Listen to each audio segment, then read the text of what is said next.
me show these suckers how to ball out here. Oh, man, let's get this together here. Oh, layup. Oh, shot. Oh, three. Oh, it's like Brick City out here. Mid-range. Oh, my goodness. I can't buy a bucket out here. I missed the whole damn basket. Oh, my goodness. What's going on, man? My game is looking trash. Oh, here we go. Black Power Media shirt. Now we cooking. Trees. I'm taking on 3 of y'all with these right here. Between the legs. Oh my goodness. Behind the back. Layup. Oh, did he just do a reverse? He is in beast mode out here. I ain't got to look. It's falling.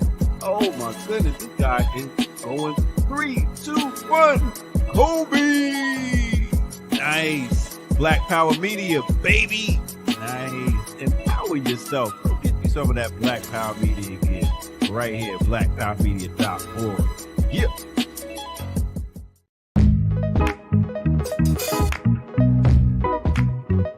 Saturday with Renee. Yes. Back again. New logo. Let her hack hooked you up. Shout out. It was dope. That's dope. It's dope. It was a very dope interview, and you got a nice, I think, if I may say so myself, a nice logo out of it. Yeah, I think. man. Yeah, it's my new profile pic too, because I was like, I like this. It's fly. I'm about to make it mine too. Just liked it. It came out very well.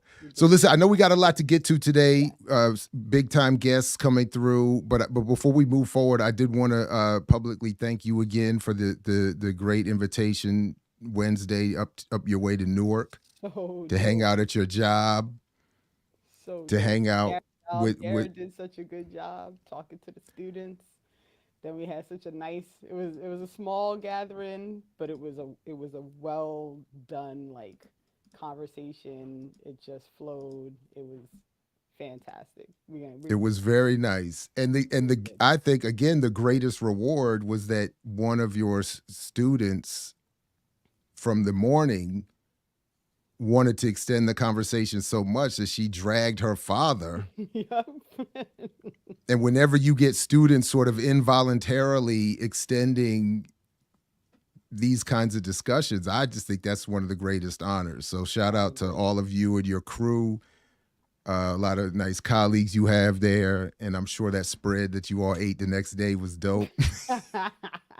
And all your books are gone. You left me copies. All my coworkers. That's it. Like, can I get one? So all there we go. So it's a win-win-win. Thank you very much. And I got some T-shirts out of it. So I rocked one yesterday. I saw. Good stuff.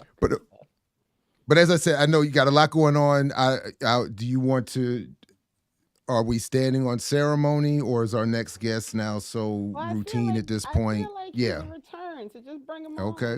All right. Well, there he is. What's up, Andy Ellis? Not much. How are you doing? Hey, Andy. Green Party candidate for governor of the great state of Maryland. That's right. So is it official, Andy? Because before you were still trying to decide. It says so. It says it down there.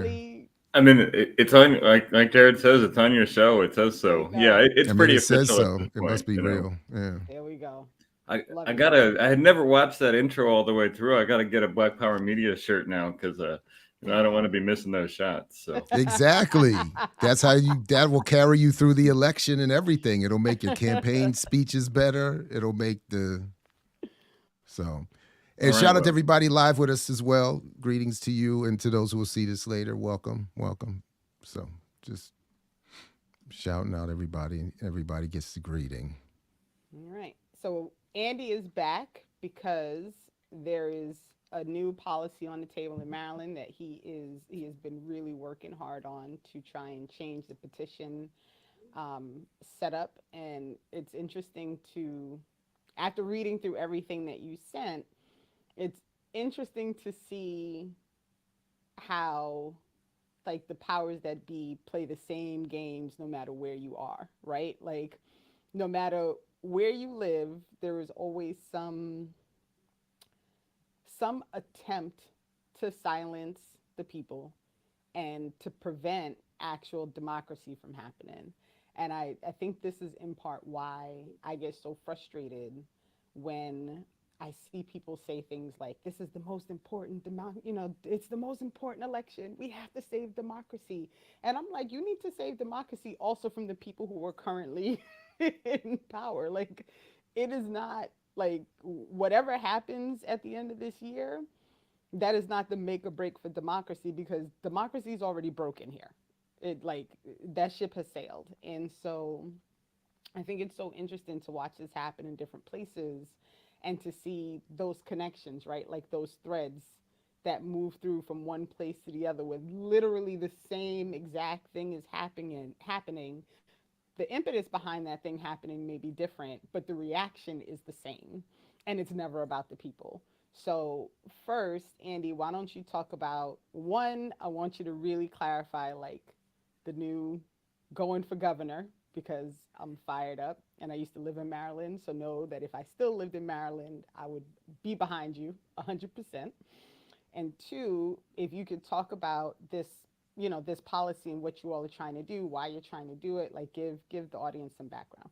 Yeah, sure. So thank you for having me on, Renee. Thank you for having me on, Darren. So yeah, I'm officially running at this point. Now that could change. Anything could happen. I could get sick. I could move to somewhere else, anything like that. But I'm running at this point. And, the plan is to figure out how to put together a green political program for Maryland that has the biggest redistribution of power, wealth, and resources that Maryland has ever seen. And we want to put money in the hands of people who need it. And we want to put political power in the communities that have had it taken away from them. So we're working on putting together a political program for that. We're going to spend the next couple of years doing that. This year, 2024, we're going to try to get to all 24 counties in Maryland and just start reaching out to folks and letting them know that this option exists. And, we started to put together some economic policy and started to do some policy work to respond to the governor's State of the State speech. So up on the website right now, there's some stuff that answers his tax policy, or his lack of tax policy, and calls for a progressive tax with redistribution to a lot of people and organizations. There's some stuff about the crime bills that he's talking about, and some of that you and I talked about on Thursday night. So up and running, ready to go. Check out gogreen26.com. We're working on getting a website together and things like that. But yeah, we're definitely doing it. So that's that part. The bill that we're working on is called the Ballot Petition Modernization Act. And what it seeks to do is to take the tools that Maryland and many other states use for grassroots democracy, which are these petitions that you sign in order to put people, parties, or policy on the ballot. And the current way that the law works is everything is done on a paper form that people will sign at the farmer's market or something like that. They have really strict standards on how your name gets written and how your name gets evaluated. And they don't have any way for people whose name gets invalidated on one of those petition signatures to fix it. So right now, about 30% of voters who sign a petition in Maryland to put a person, a policy, or a party on the ballot have their signature invalidated by either the state board of elections or the local board of elections. And once that happens, they never know that happened. They never have an opportunity to correct it. And so what this bill does is it does a couple things to try to address that. One, it allows there to be electronic signatures on petitions, so you don't have to write in handwriting on a paper form in order to sign one. Two, it loosens the standard on a name about how a name can be considered. And we can get into the details of this in a bit. But basically, right now, it requires that you write your name exactly as it appears in the state voter database. So if I were to write Andy Ellis on the form, even though my name is officially Stephen Andrew Ellis, my signature would get invalidated, even if it had my right birth date and it had my right address and all of that stuff. The third thing it does is it then allows people to correct technical deficiencies. So if I had done what I just did and they disqualified it, I could go and fix that after they disqualified it, like you can on anything else with the Board of Elections. And the last thing it does is it removes criminal penalties that are associated. Right now, if you sign a petition twice, there's actual criminal penalties associated with that. And it just says invalidate any, the bill says get rid of those criminal penalties, obviously, and invalidate any signature after the first one. So if I signed it 9 months ago and then I signed it again today, right now I would be subject to criminal penalties. Bill gets rid of that. So, Wow. and so a lot of times these are things, you'll see these at farmers markets and fairs and festivals where people are walking around with a petition and saying, hey, can you sign this? And a lot of people just kind of sign it and let it go. And but that's a voting right in Maryland. When you're a registered voter in Maryland, one of the things that comes along with that is signing one of those petitions to get something on the ballot.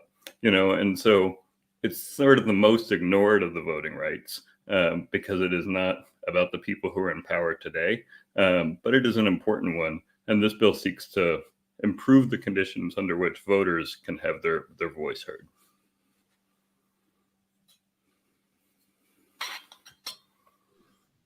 No, right on. People Yeah, sorry, go ahead. No, it's okay. People in the chat are saying they can't hear me, so I'm trying to figure out if I hear you fine.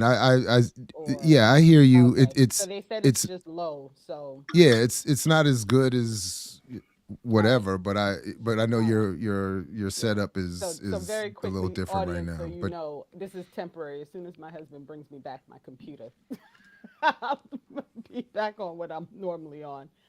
I'm trying to help the family out. But that is that's a very interesting, the criminal repercussion for the signature, the double signature is crazy to me, because sometimes I don't even remember what I had for breakfast. So Right. if someone comes back to me to sign something, it's like there's a good chance that I am not going to remember signing it previously. Like, to be honest, you know what I'm saying? Yeah, and look, to be fair, like, they're not prosecuting this, right? They're not really prosecuting people who sign it once 9 months ago and once again. But why have a criminal statute on the books if A, you're not prosecuting it, and B, it's stupid, So the law takes it off the books. The bill takes it off the books and just says, hey, if you signed it 9 months ago and then you sign it again, the second signature just doesn't count.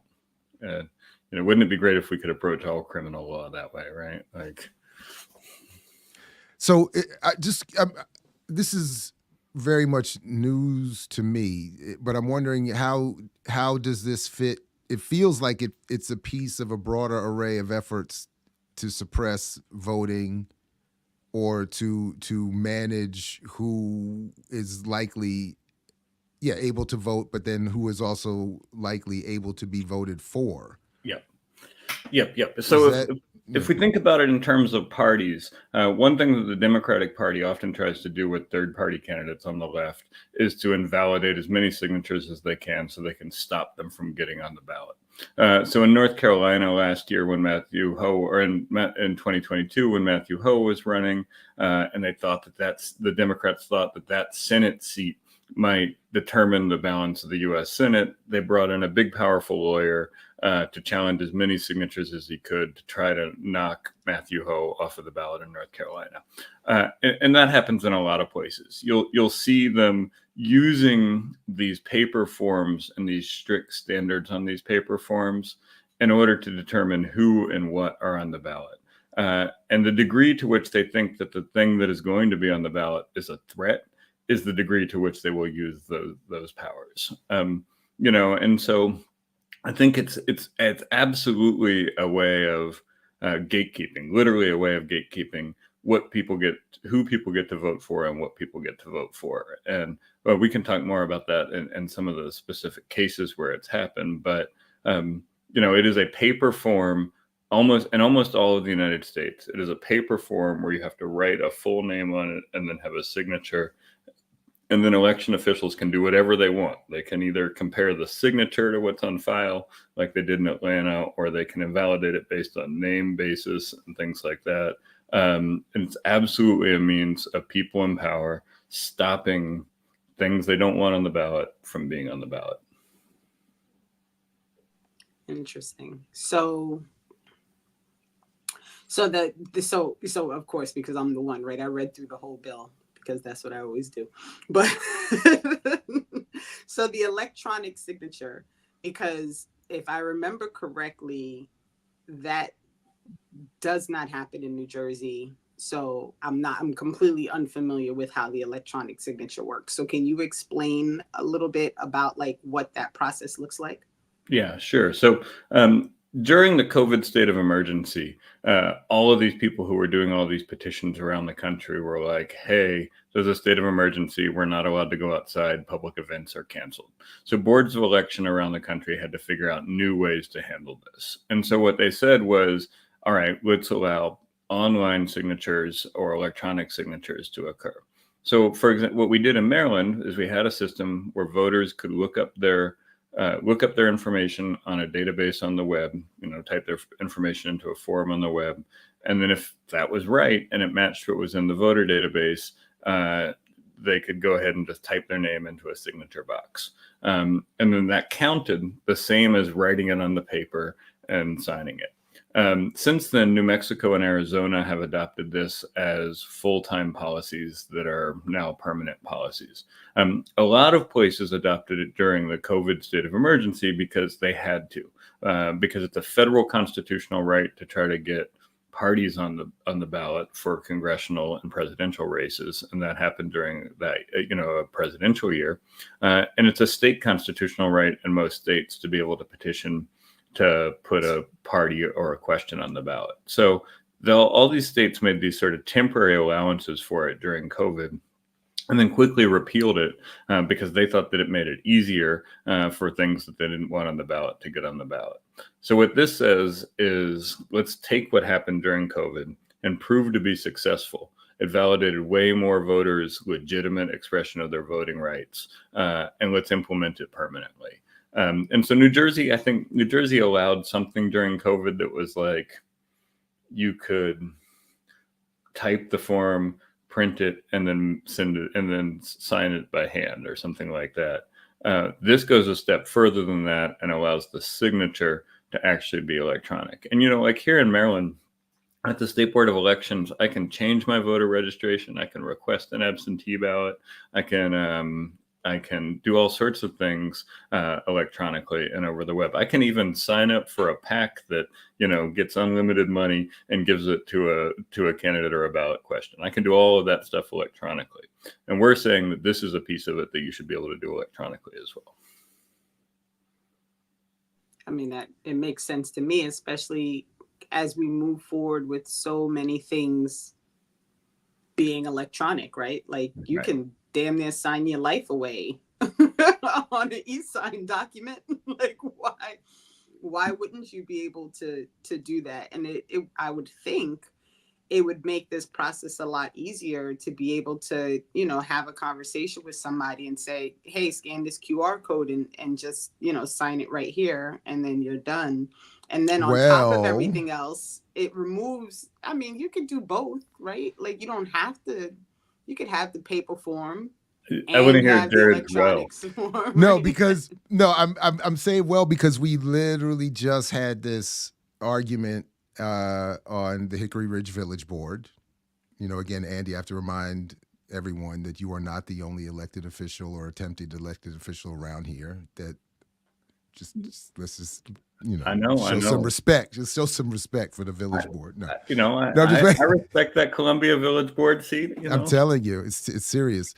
But we did just have this, and it was actually a heated argument. And one of our, in fact, the chair of our board provided, she's very much involved with the tech world and the arguments, and provided a lot of data that apparently shows why this should not happen. And she won. She carried, so we voted against electronic voting. But I had the same basic question. I just don't know that I couldn't compete with her, the data but I was just saying the same thing. It seems like it would make it easier for everybody. We're able to do so much with it now. Why is it, when it comes to voting, it seems like there's a lot of argumentation around why it's not safe or secure, hackers could do this and that. But yet increasingly almost everything else is done this way. So Yeah, and so I think this petition signature thing is a step toward being able to explore it for voting. It's not the same thing, but it is on its way. And so, look, yeah, I mean, fraud is a concern, and the way to address that is not to force people onto inaccessible paper forms. The way to address that is to have the State Board of Elections, who already handles a lot of electronic transactions around voting, to develop regulations and policy that ensure that this can be secure.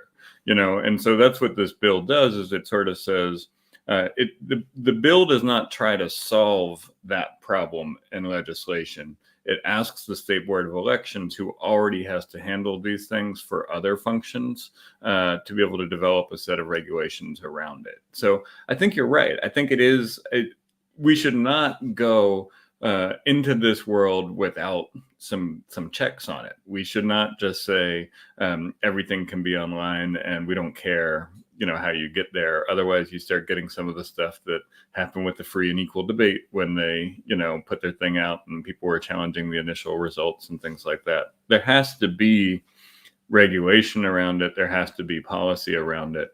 But in the face of something that has the potential to increase voters' ability to express their rights, we should move there and regulate the fraud, as opposed to not moving there because of our fear of the fraud. That's my take on it, at least. And the fear of the fraud is also, like, this is what they do with everything, right? Whenever there is a possibility of moving forward in one shape, way, or another, the first reaction is, how do we make the people afraid of this thing that could actually be beneficial to them, right? Because if you start fear mongering about, people being able to access it and hack it and this, that, the other thing, essentially, especially with something like a petition, I understand. For me, like, I agree, the voting is like another step, right? Like, that, I think, is differential. Like, if a petition gets on a ballot, right, and people don't agree, then it just won't vote against win. it. Right. Right? Right. Like there's no like downside, in my opinion, and maybe this is like a crazy way to see it, but there's no downside, in my opinion, for just offering people the ability to make a choice about something, right? Like, if it turns out that it's a nonsensical thing that they've been given a choice on, then people can just be like, this is stupid, like, I'm not voting for this, right? Like, right. There would be no reason, in my opinion, to be like, putting something on the ballot harder, except to disallow the ability for people to make choices for themselves. Yeah, two things on that. So one, like, I think that petitions, questions on the ballot tend to get voted for more often than not. So if an amendment to a charter or something gets put on the ballot, for the most part, it gets voted on. And one of the oppositions to things like this is everything that gets on the ballot gets voted on, voters don't care, et cetera, et cetera. And I think we need to get better at flexing our democratic muscles, and movements need to get better at flexing their democratic muscles and beating these things if they don't like them. And one of the things that happens in Maryland, because none of our general elections are ever contested for the most part, either the Democrat wins, the Republican wins, with the exception of a few districts. Neither party knows how to reach general election voters. And so you get this thing where the only people who know how to reach general election voters are the ones who are consistently running charter amendments and things like that. And we need to get good at building the collective and community muscle in order to defeat bad policy when it's on the ballot, just like we need to defeat bad candidates when they're on the ballot. So that's one thing. The other thing is, I think that with the paper forms, it's not like paper is this fraud-free entity, right? Like, it's not like people cannot, fill out handwriting on a form. And I mean, I just want to caution. Forgive the interruption. I just want to caution, because we had a strike against us there. We cannot be critical of any specific U.S. elections that may have in the past run into error or flaws with paper ballots, hanging chads, et cetera, so forth. And there are specific German, Brazilian, and I'm forgetting another country's elections we can't mention either. So Okay. Well, I don't think I'm doing that, but I don't either. I didn't think it happened in the first case, and yet we got a very detailed a strike that I think just got out of like a week or two ago or something. Okay, like that. well But then anyway, I will not go down that path at risk of getting you another strike. Just in case you wanted to start giving examples with what could go wrong with paper ballots. I just and again, it's not paper ballots; it's paper petitions. Or paper petition. Sorry, thank you. In the case of a paper petition, when the Green Party turns in their paper petition to the State Board of Elections this year, they are going to turn in about 5,000 pages with 15,000 individual signatures handwritten on those 5,000 pages. And a person at the Board of Elections is going to go type each one of those into a database and see if it matches. And so that process is also ridiculous. Like at the end of the day, this is better for the Board of Elections too, because they can just type stuff and feed it into the database, as opposed to like having to sit there and literally read signature off of page, type it into database and say, oh, does it match here and here, right? Like that's the current process. And the only way that any government entity would keep doing that process was if there was political pressure on them to not modernize, because it's in their interest too, to be able to not spend all of their staff time for those 3 weeks reading paper and trying to type it into a database, so all of that to say, paper is not an efficient means of doing this. And the reason that it stays on paper is exactly what you were talking about at the beginning, Renee. They want to be able to gatekeep what gets on the ballot. I hope that got us out of any, swerved us away from any potential cliff we were going towards. But I do think it's fair to point out that, like, there's always going to be a problem, right? So the goal is not to not allow the thing that's going to give people the most choice, because there's always going to be a problem. The goal is to figure out a way and a means in which to allow those things to move forward, because you find a solution to at least attempt to preemptively fix the problem. Right. So you're never really going to know, like, grand scheme, like how's it all going to work when it all happens, until it happens and something goes wrong, right? There's always going to be an additional problem, something you didn't plan for, something you didn't think about, whatever. But in the end, and of course, like I'm speaking like we live in a utopia, right? Like this place, it's a mess, right? So that's not the intention. The intention is for it to be as difficult as humanly possible for anything to move forward, just so that there's a problem. Like that's obviously like the plan that we're working under right now.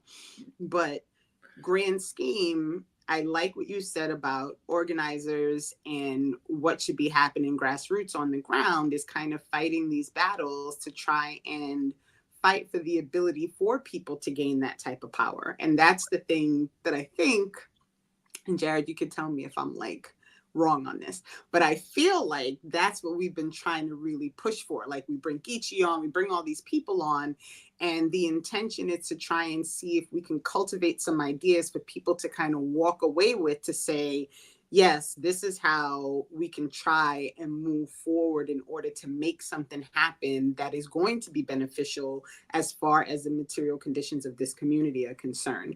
Because it's very easy, I think, to say, oh, well, this is wrong, it's always going to be wrong, or however you want to look at it. But there has to be an attempt in one way or another to find a way to move forward, right? And this is the conundrum that I live in. I mean, I literally talk about this all the time, that we live within a place where we are fighting a problem that only exists so that there's a problem to fight, right?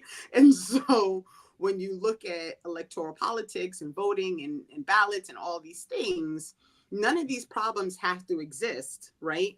Because the reality is, if you just allow democracy and you allow everybody to have a voice, then there's no problem. There's only a problem because the reality is they don't want there to be a true democracy. They don't want everybody to have a voice. And so they've created all these problems so that people can look at it and be like, oh, that shit's for the birds. We don't have democracy anyway. Why bother? Da, da, da, da, da.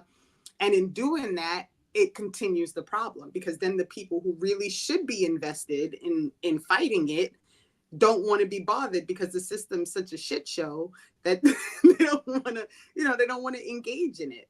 It's like, I spin in circles with this consistently because I truly see what the issue is, and I would love to find some means to kind of back us away from looking at the grand scheme of electoral politics as like, this is just a shitty situation and it just sucks and whatever, and don't be involved in whatever, and really to try and find a way to utilize the people, the power, the means, everything to make the power existent, right? Because if you can force the power to be a thing, then there's a reason to come back to be involved in that process. So that, yeah, I know I say it all the time, but that's where I'm at.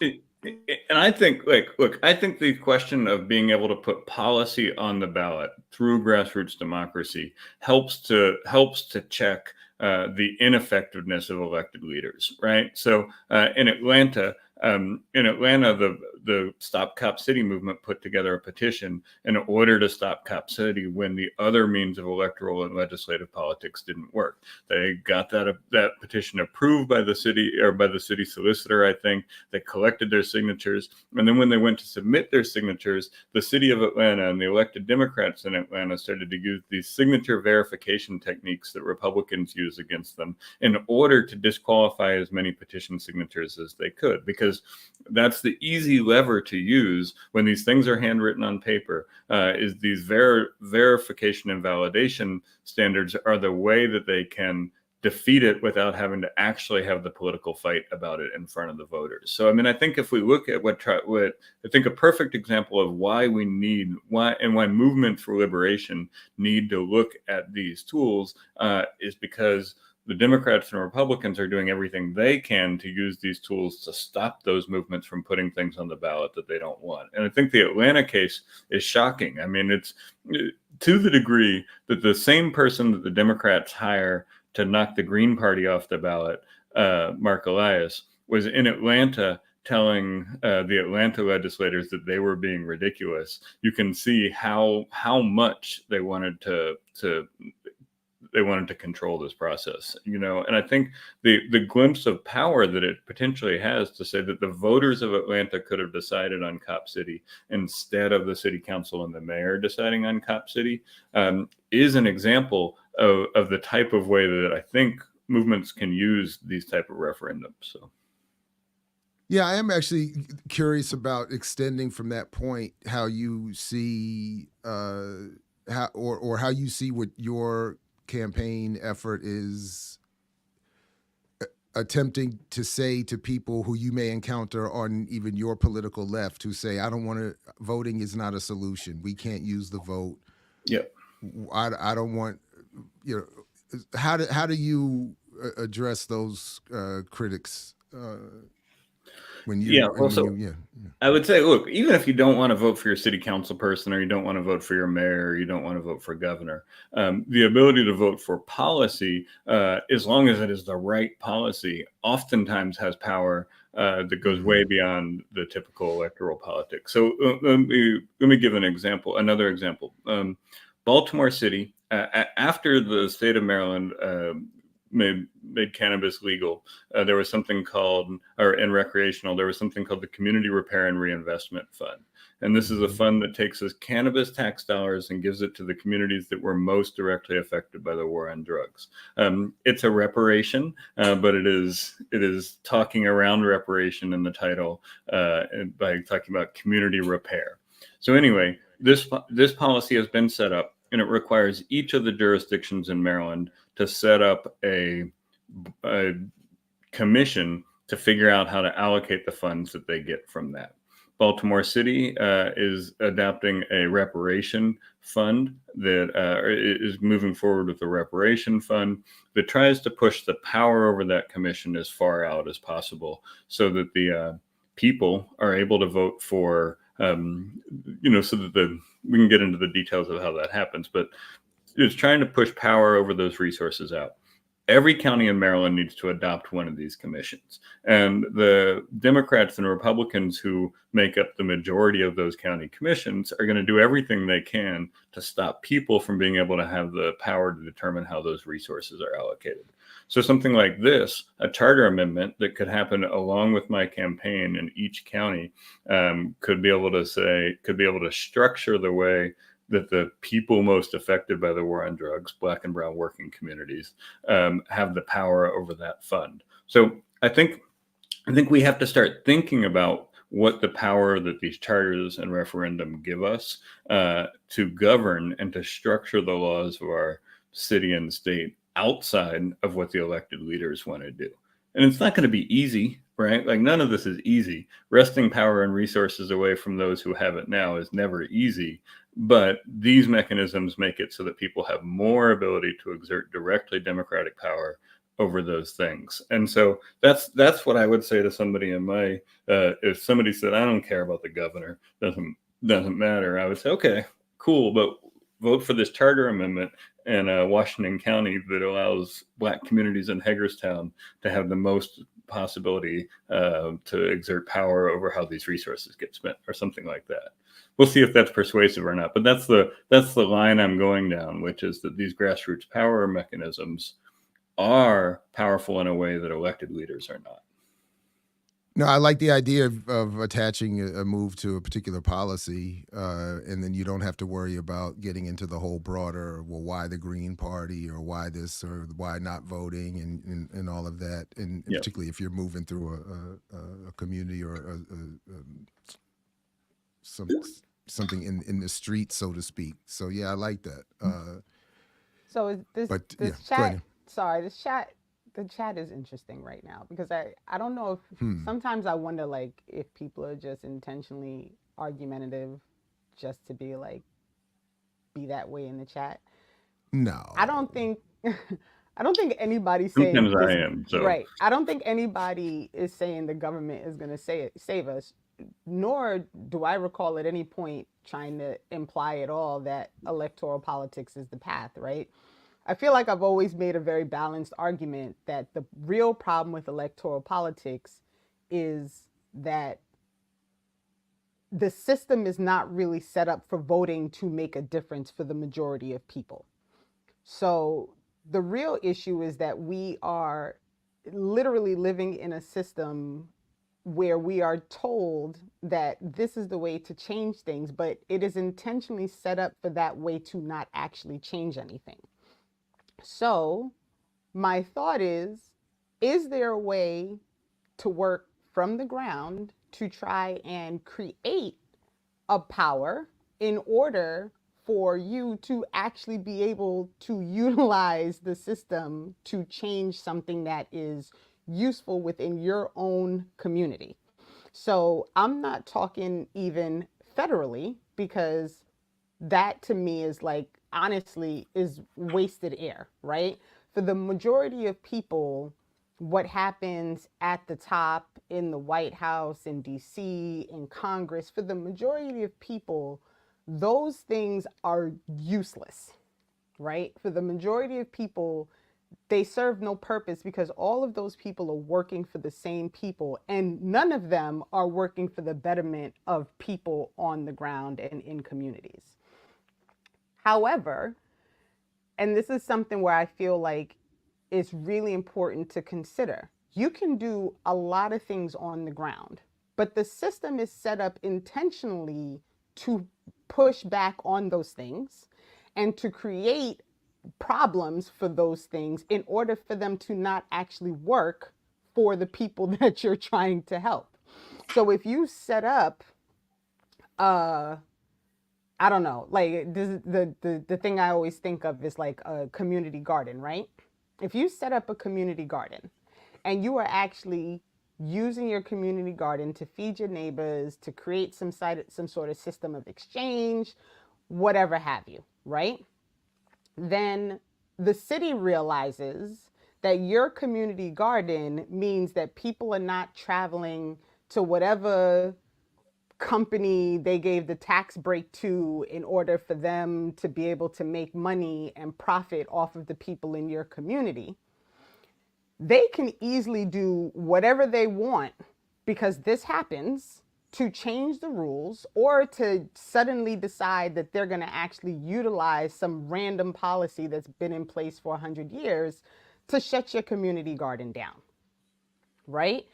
They can take the land away. Eminent domain is a thing, right? There's all kinds of things that the powers that be can do to actually mess up this thing that you've built for your community. And we've watched it happen. We've had people come on to talk about how it happens. And so what happens then? Because now you have to fight a policy. Right?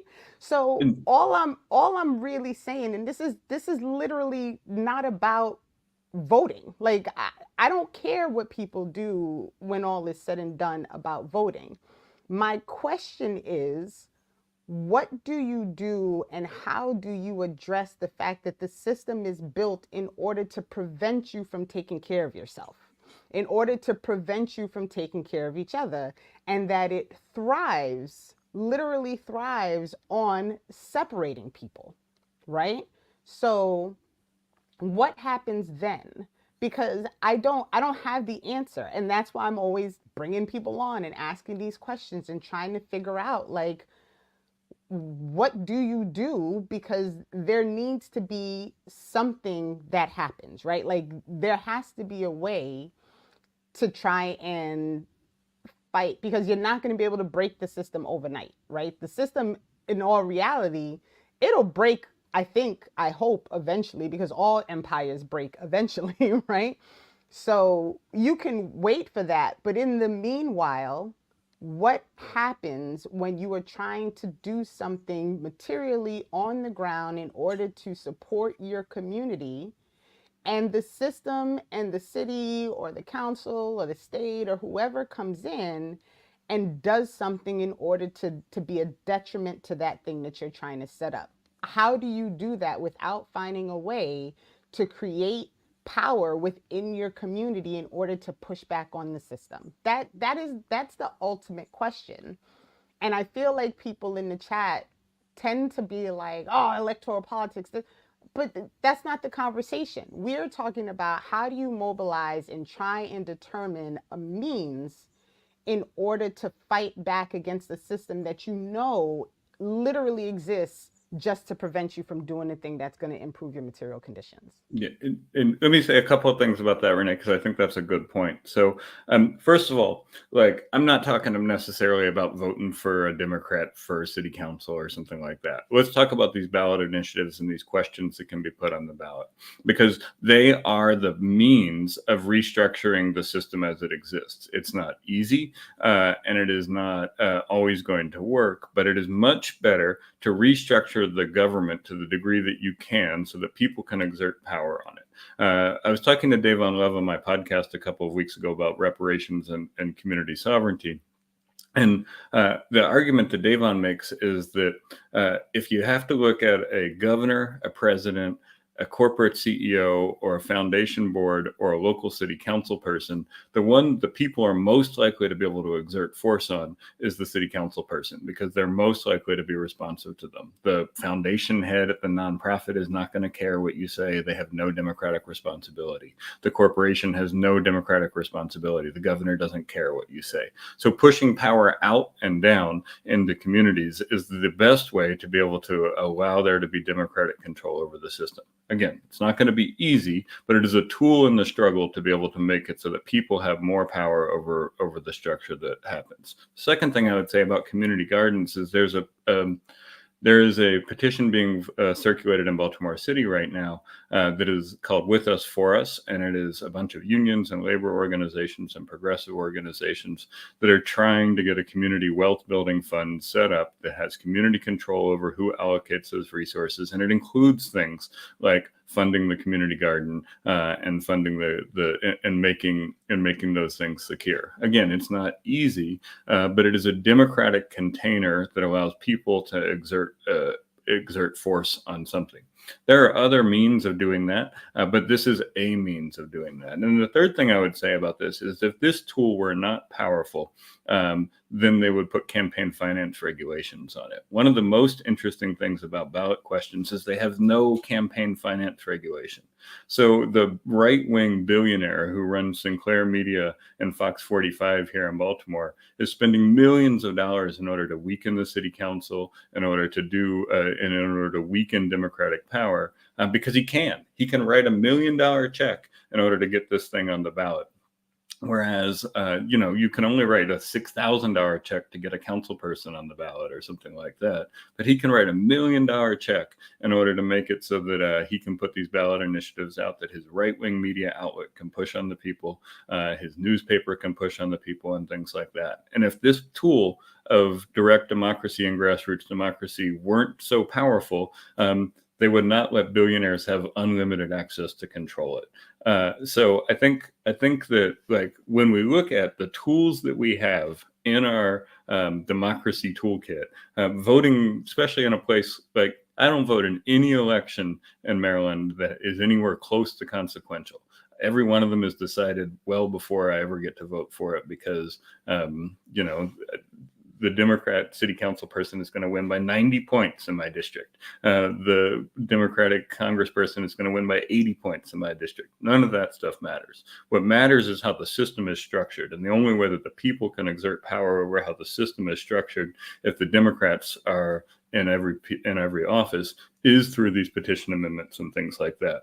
Now, it's not the only question. It's not the only way to build power, but it is a way of building power to change the system. And I think people's movements and liberation movements and solidarity movements need to use these tools more and more frequently in order to structure changes that make it easier for people to exert power and limit the power of politicians and billionaires.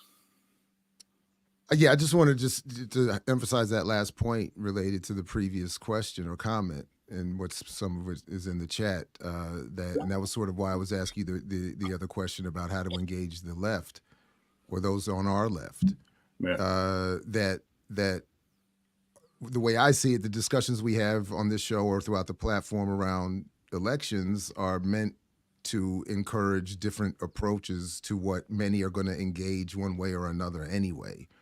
And with the kind of clarity of politics that you're pointing to, use it to encourage other forms of engagement, behavior, claims, demands, etc. So, and Jared, I know in Howard County they recently had this initiative to do basically caps on rent increases and things like that, and it was a 10% cap in any given year, which is ridiculous anyway, to assume that working people can afford to pay a 10% rent increase.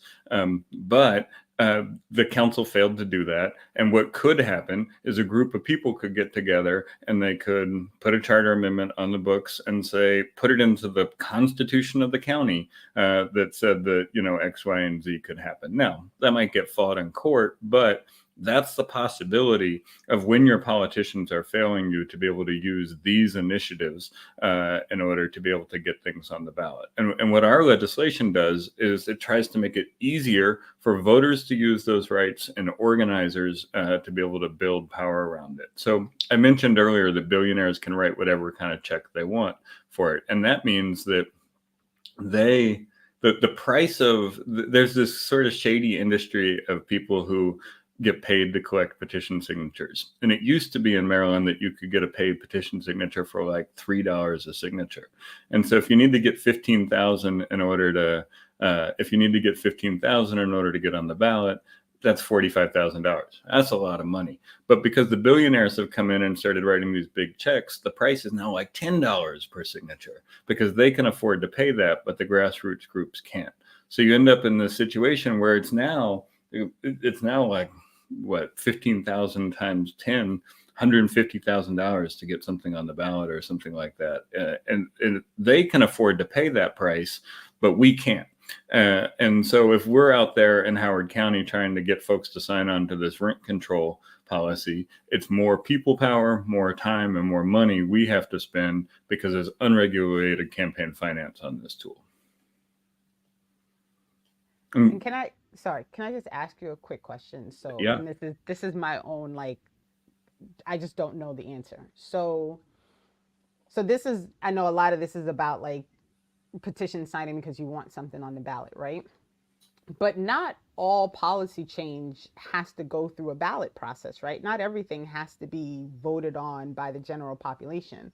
So there is also possibility to is let me not say is there all there is also, I'm asking a question, is there also the ability to change policy via petitioning without it having to be something that goes on a ballot? Like, is there, or does it all, and I don't, this may also be specific to Maryland, because now I'm about to fall down a rabbit hole and see if I can figure out how this works in New Jersey. But I feel like for some things, there are things that like city council votes on, board of eds vote on, like Sure. there's a bunch of stuff that's always getting voted on, to my knowledge, that's not on a ballot, right?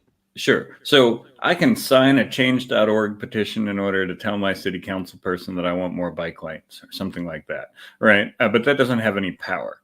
This is a petition that has power. And this is a petition that has the ability to put something on the ballot so the voters can vote on it. And I think those are different categories, right? Like the ability for voters to vote on policy is a organizing opportunity. It is a chance to be able to build a connection and build a network of folks who will support other organizing efforts as well.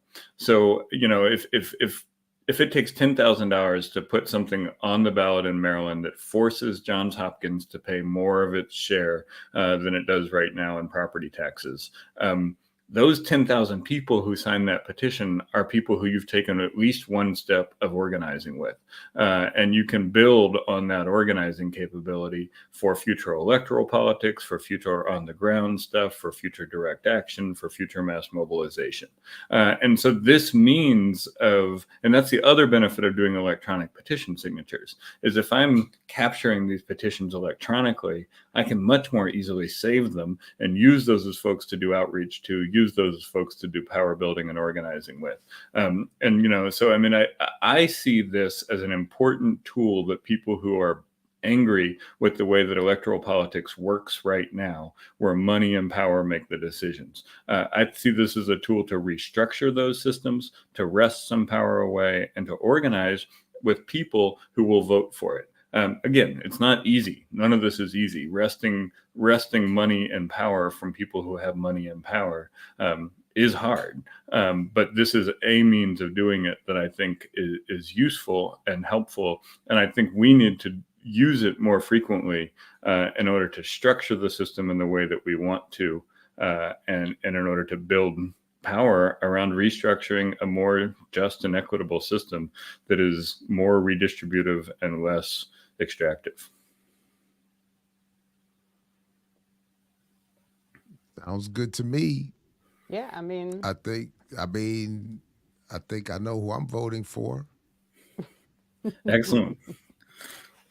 and I told Andy, he's got to, you know, you got to get Dana to reach out to Jared. Yeah. Wait, is he this way? He's this way on the screen. Yeah, Jared, I'd love to have you get come him on. I had Renee on my podcast on Thursday night, Jared. We talked about cop cities and her research on that. I'd love to have you come on and talk about myth of black buying power and labor anytime. Organizing at Morgan and all of that stuff. Anytime. And I want to shout out what Goddess Crew just said. If this is 80-20, then 80% of the effort should go into organizing and 20% should go into electoral fronts. Right. I'm okay with that split. I'm good with that. That works for me. I just, you know, what I'm trying to avoid is, I don't want to get into this whole of like, ignore all electoral politics. It's a waste of time. It's nonsense. Don't do it. It's foolishness, because then I also feel like there should be, and this is just my opinion, I feel like there should be some exercise in how you figure out how power works, right? Because that's really the problem, right? The power structure is set up in a way that makes it so that electoral politics is as useless as possible. And so what I'd like to see an organizing front around is, how do you force it not to be a useless process? Like, how do you force it to be a thing that actually can serve some purpose to the community. And I realize you're trying to force a change within a system. So you're still in that system, but it's also the system we live in. So until we figure out how to break it, I just, I'm not sure. This is me, this is me and my conundrum, like kind of just still trying to figure out like how to make it so that there's also some purpose with regard to trying to stop the things that already exist within this system that could be utilized within organizing. And I don't know if I just spun myself in circles, but this is what I'm trying to figure out. And I feel like there's no, if you can organize a group of people to work towards some goal, then, I feel like there's no harm in trying something, right? Like Yeah. Yeah. And like I said, about this petition in Baltimore, the With Us, For Us petition, that's about community wealth building and is trying to force the nonprofits, meds and eds to renegotiate the contracts that they've made with the city. They don't have to pay taxes. So what this initiative is trying to do is trying to get them to renegotiate the agreements they have about how much money they do give. It would be better if we use their nonprofit charter and threatened them to, threaten to revoke their nonprofit charter if they weren't putting more resources into the communities they were extracting from. But in the meantime, we can force them to renegotiate these things. The politicians who are elected right now aren't willing to do that. So this charter amendment is looking for a different place of pressure and a different place to build power in order to create that policy. And I think that if these type of amendments are structured correctly, like the one in Atlanta, like the one that tried to stop Cop City, right? Like the council and the mayor, the elected leaders were all on board, even if the people weren't on board. And so the movement decided to put it on the ballot as one of many tactics that they used to oppose Cop City. It wasn't the only tactic. It wasn't like they were like, the only thing we're going to do is try to put this on the ballot. It was one of many tactics in years of struggle on this. And now, yes, the Democrats pushed back against it. Yes, the Democrats used Republican voter suppression techniques to try to stop it. But that only shows the fear they had of the fact that the people of Atlanta were going to vote against this if it happens. So I think we need to develop these tools that can build pressure outside of the electeds, but within the system when we need to restructure the system. Because the electeds are not going to agree to redistributive policy. The current folks that we have in office are not going to put resources in the hands of the community. They're not going to put power in the hands of the community. And to the degree that we can use these ballot questions in order to do so, we should do so. And the legislation that we're offering makes it easier for grassroots groups, working class folks to be able to use those tools and compete with the billionaires, play defense against the billionaires, but also to have an offensive vision of how we start to build those political structures that help us to get to the world we want to live in. Right. And, Daruba always says when we talk about, this potential for the class action suit, right? That not everything is about like just winning the thing, right? Like sometimes It's about calling attention and providing evidence and really providing a space for education about something that people might not be aware of, right? So I don't know how many people realized, and it's just a guess, but I would assume it would be at least a few, realized that the city council, the mayor, all these people in Atlanta were full of shit. Because when there was an opportunity to allow the people to have a voice who they claimed were all behind Cop City and blah, blah, blah, blah, blah, they made sure to stand in the way of making that happen because they did not know for certain that the vote would go in their direction. So the best way to not have to answer that question is for there not to be a vote, right? So, I do wonder, like, how many people at that point when they realize, well, now they're fighting and putting these things in regarding like the signatures and all those things that, they fought because it wasn't beneficial to the Democrats when they wanted it to, when they needed it to not be that way. All of a sudden now they're going to bring this thing back and say, well, we're going to utilize this process that we just fought against because we said it was unfair, but now we're going to use it for our benefit because we want to make sure that there's no opportunity for the people to speak up against this thing, right? And so, you know, there is, and this is again just my humble opinion, there is some benefit in just pointing out those contradictions, right? And just pointing out the fact of, well, look, we tried to go about it your way, and look at how you stood in the way, because not even you can confirm that the people actually want this thing. Mm-hmm. Yeah. So, all right. Well, we rolled right up into time, didn't we? Woo. We did. Good job. Looking forward to more and following the campaign. Please, obviously, keep us updated, and look forward to the next round. Excellent. Thank you, Jared. Now I will send you an invite. We'll get you on, and Sure. we'll do some of this over on my show. So It's an honor. Awesome. Thank you. Look forward to it. Thanks, Andy. thank y'all. All right. Peace, Andy. Take care. All right. So 2 Black is here. So why don't we take a quick transition here and come on back with 2 Black and talk about some of what was discussed last night on Black Myths podcast regarding critique of BPM. And again, thanks to Andy. Back in a second. Here we go. Check this out. Saturday with Renee.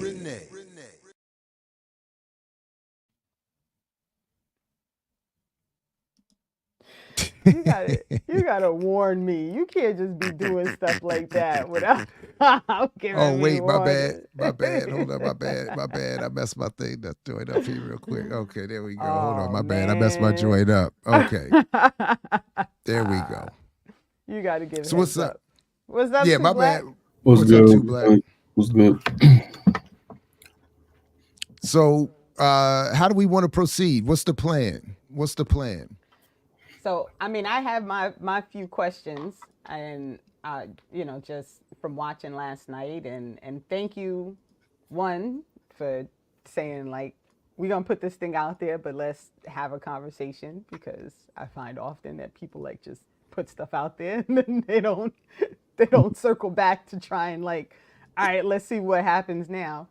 And then, so I don't know, Jared, do you have things that you want? I don't know. We Sure. don't Yeah. never No, I have a watched. plan for stuff. No, we didn't. Yeah. I watched very carefully, and I appreciate, first of all, that you all were willing to offer up a criticism. A couple things that I would want to. So the one thing that I wrote just as a highlight, as a summary, and I think I'm getting an echo. Am I getting it? Do you all hear that? I don't hear it. No. No echo. Hold on a second. Whoops, my bad. If I mute. Yeah, I think it's coming from your mic, Renee. I'm sorry, my bad. Now I can't unmute you though. But so. No, I'll mute when you're talking. I'm not sure if that's what, okay, but anyway, thanks. Okay, sorry about that. So my thing was, I thought that the central contradiction for me from what I saw last night is that while BPM is not a political organization, and everything that we've done has been upfront for the most part and above board, I think, as much as possible. We are being held to a standard of a political organization, but in a way, as far as last night went, that itself goes against the principles of being in an organization. So I say that to say, like and I know you were going to address this today anyway, but the first thought that I had as I started watching was, you start almost at the beginning with a critique using Mao and avoiding liberalism or combating liberalism. But as you even read in your quote, Mao's comments or thoughts there are specific to people in an actual political organization, which BPM has never attempted or claimed to be at this point. But you addressed the criticisms to the public. So, for instance, all that you said last night, for the most part, as I'm aware, to me was the first. I didn't even know you all felt in detail, at least, any of these things. So I don't know that I think I guess other than that, I mean, there's a couple other points specifically I can run through very quickly, but that would be my biggest criticism of last night, was that none of this was brought to us as a group, as a collective, which would have, I think, allowed for us to discuss things in ways that I don't think it would be in proper principle to do publicly. So a lot of what I would think needs to be discussed to clarify with some of what you all brought up last night, I don't think can be discussed publicly, at least not with me here in this formation. I think we would need many other people.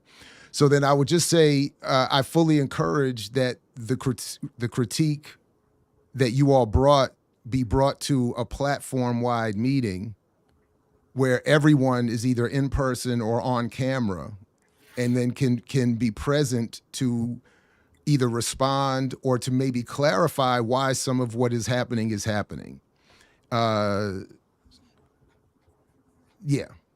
So just a couple of other things, just a couple points of, just a couple things. In addition to that, so like even with the critique of there being no decision on the hiring for the position, why that job or that position has been developed, the struggle that was within that part alone, or why the position never got filled, all are things that I don't think can be discussed publicly, but I think would have been helpful to be discussed initially with the platform, with all involved present. I'll skip. Let me just let's see. So, one point is just that, for instance, when you all right, so that's separate from that. A couple of just points of fact or interest or whatever. One is that we have adjusted. Oh, wait, I'm sorry. There is one more piece of criticism.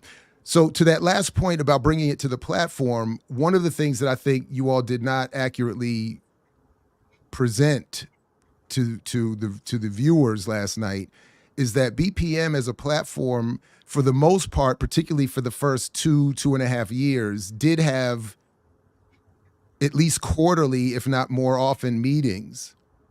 And I don't think Black Myths as a collective showed up enough to those meetings, which I think would have been important to do. That's not accurate, bro. Oh. The rest of what you're saying, I'll address, but that hold on. Okay. We went to every meeting, bro. Come on, man. Like, come on. No. That's actually not true. In fact, we've had discussions. We've been to nearly every meeting. Okay. This is why. Okay. No. But there were public. I'm willing to hear everything. I'm just saying. Okay. Let's not act like we didn't go to meetings. That's not true. No. I have to bring that up because it is true. Because that's why I'm saying. But continue. So this is sort of what I'm saying. Like, so last night you all got 2 hours of uninterrupted presentation of what you perceive to be the reality. And and for me, not able to speak for anyone but myself, I know for a fact we've had meetings where you all were not there. And this was, in fact, as an issue brought up at those meetings. So that's why I think if you had brought this to the group initially, it would this particular point could have been discussed and clarified, and maybe some of the other issues that you raised could have been discussed and clarified before being brought publicly. But in terms of the economics, so one thing you all left out is that we did recently, so a lot got left out actually, but so for instance, again, I'm a little bit hamstrung in that I don't feel it would be principled for me to explain, for instance, how we reached the economic structure, or what has also been proposed and not able to been implemented, or it was also not accounted for last night that we did at least make the adjustment so that everyone keeps all that they earn that is donated during their show. So we did try to find another way to increase the distribution of revenue. But beyond that, why it was set up that way, why it wasn't set up any other way, and why other changes haven't occurred can't fully be explained by me or in this setting, and I don't think would be appropriate to discuss publicly either, especially when not all involved in the decision making are present. And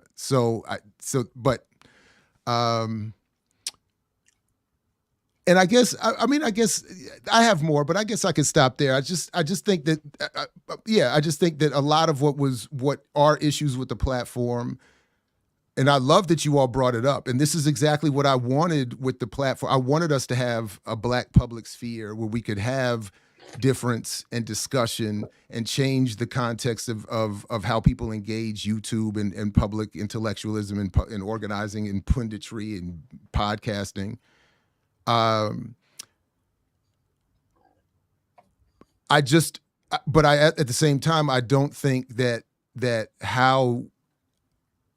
I don't think what you all are calling for or suggesting, even as you all ended the broadcast with, is best served, or the platform is best served in bringing it public and not bringing it to us for a discussion, only if only because of what I'm trying to struggle through to say without being able to say much more, that there's a lot that I think is unclear from you all and others, and admittedly ourselves, about how this thing has been set up and how it's currently being run, how decisions are made or not made.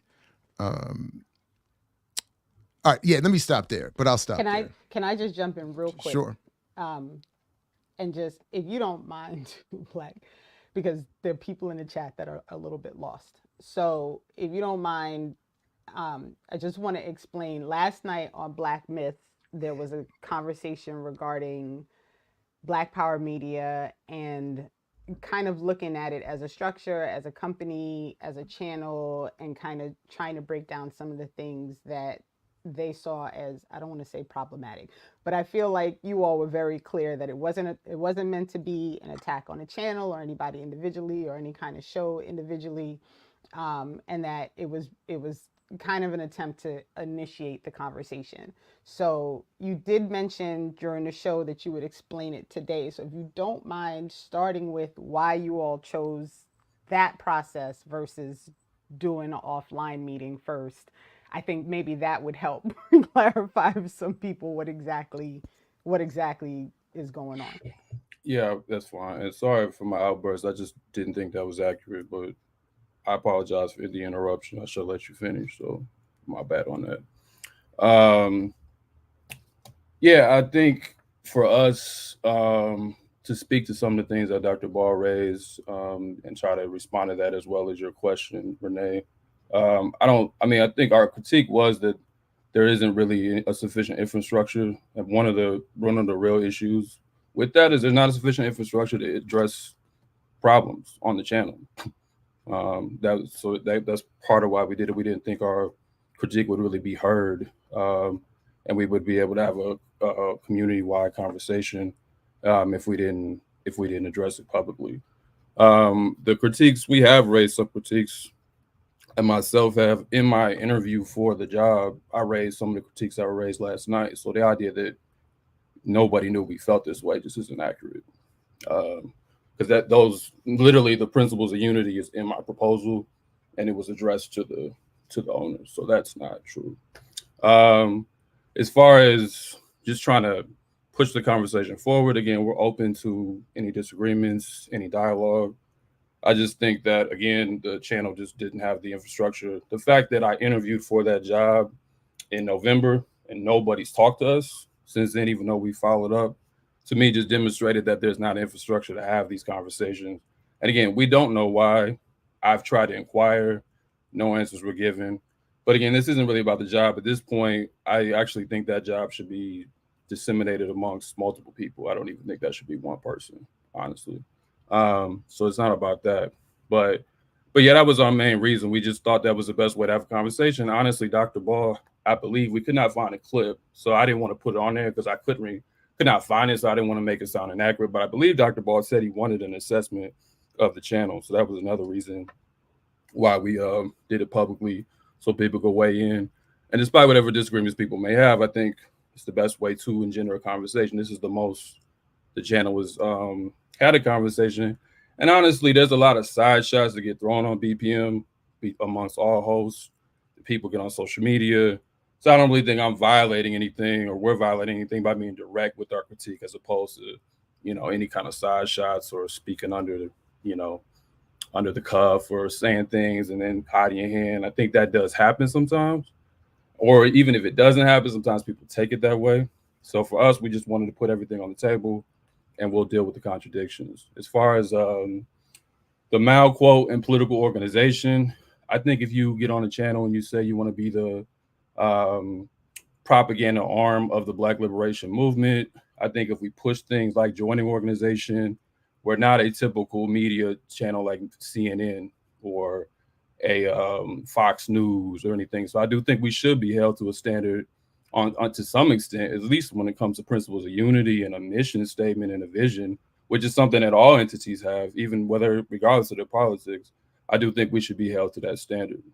And I do think that's just easier to run a channel and have a conversation, to debate with each other, to have just certain foundational things set in place. That was our main argument with that. In terms of the economics, we can distribute things here and there, but we just think the overall model of the channel still does not reflect an anti-capitalist, base. Now, again, as we started with the episode, we are part of the channel. So our critiques are not just the owners or Dr. Ball or Kalanji, and we sit here somehow separate of it, because we've been here longer than most people. So we've sat and watched it. We opened it and said we did not address these criticisms as quickly as we should have. So that is something we still own. So Dr. Ball is correct that we could have addressed these things more openly earlier on. There's reasons for that, just like I'm sure him and the owners have their reasons why they didn't share this or that. And we can talk that through peacefully. But we still think the critique is worthy, even if we didn't do everything correct. So yeah.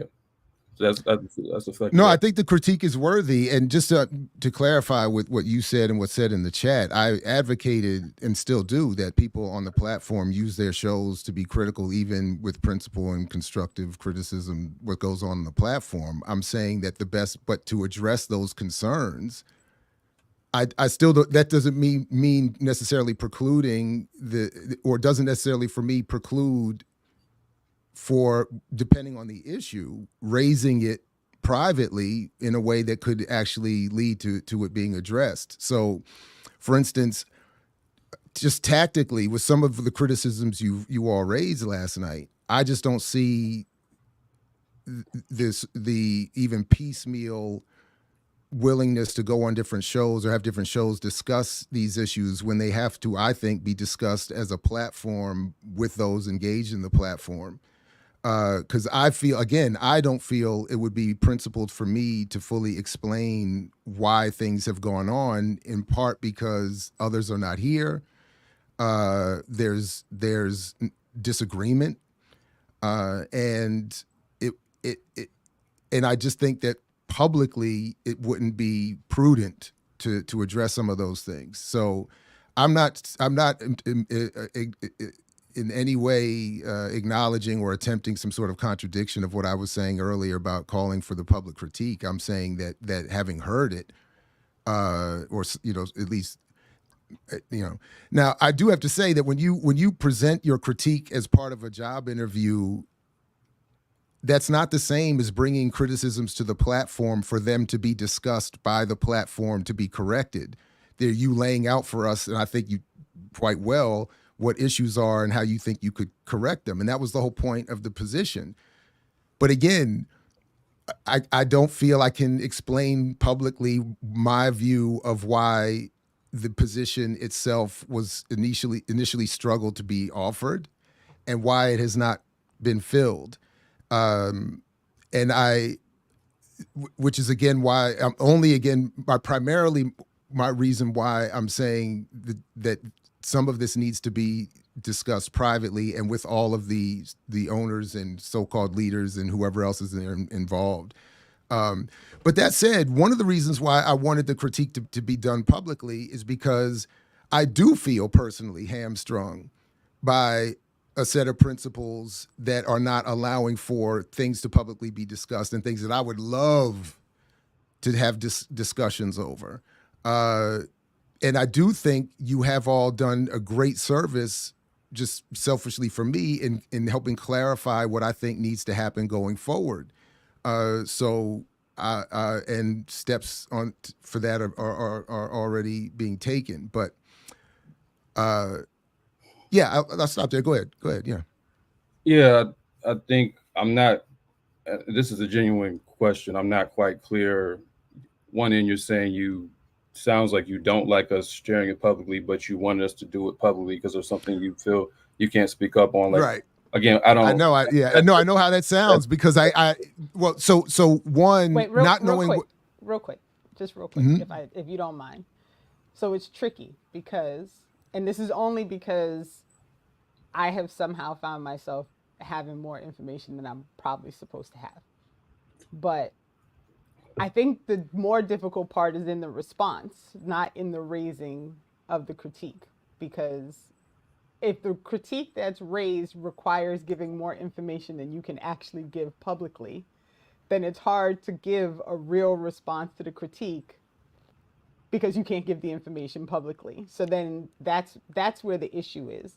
And you know, I don't want to speak for Jared, but that's how I see how this kind of played out. Like, there is a I actually fully enjoyed the conversation last night, and I really felt like some of these things, as far as navigating that contradiction between being a media company and being a media company that pushes for organization, right? Like, how do you fix that contradiction and making sure that you are principled as a media company, right? And the capital, like, all of that, I think is a reasonable thing to discuss. I do, however, because I know what Jared's trying not to say, it's hard because, of course, people are in the chat saying like, oh, he's squirming and this, that, and the other thing. But if you don't understand how difficult it is to try and respond to something publicly when you really can't say like, if Jared wanted to just go completely ham. Well, but it's also a lose-lose. Right. I mean, like, so I see what's being said do. I see what's being said of me in the chat, but I'm at the same I'm not reading the chat, so I don't. No, but it was Probably a good predictable idea. because it was predictable what was happening. I will say I don't. I because we only have an hour. I have no problem talking about anything, but I don't want to. I'm not going to chat either. I just don't want to get too bogged down in that because literally I'm not reading it. I'm here to respond. No, but this is sort of what my problem was, and this is what I'm trying to clarify here. So on the one hand, in principle, I do think everybody should be able to publicly say what they want to say and be offering constructive criticism. But that does not mean that the appropriate response can, in principle, be offered publicly. And that's sort of, because remember, we're dealing with a situation where there's 4 founders, each with equal voting power, and not always on the same page. We have not evolved, to all of your credit incorrectly, we have not evolved a structure that allows for us to deal with any number of issues, and this has been an ongoing issue on the platform for years.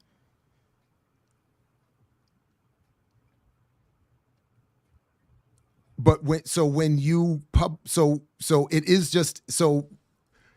just a fact. It's just a fact of this situation, or an unavoidable reality of this situation, that when you go public and offer these criticisms, there's really nothing I can do to not come across to some, as I am in the chat right now, because if I respond with all of the information that would be required, I think I would be acting out of principle and would lead to more seeming hostility and misunderstanding and confusion.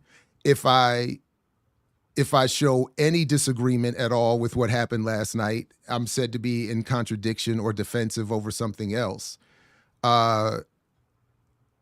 So that's why I'm saying that's why I'm struggling with what is my principle, that everybody should be saying everything. And then the tactic of how does this best serve us correcting any of this? So that's why, that's my primary reason for saying, given this set of criticisms you all have, I think it would have been better served if you were sitting before all of the founders, not in a job interview, but in a space where with us and others on the platform, all of this could be properly discussed, with everybody being able to either acknowledge their positions or explain their decisions, and have that be or be maybe even shown as worthy of more critique or criticism themselves. It would also, I think, clarify why things are happening or not happening. So I don't know how to.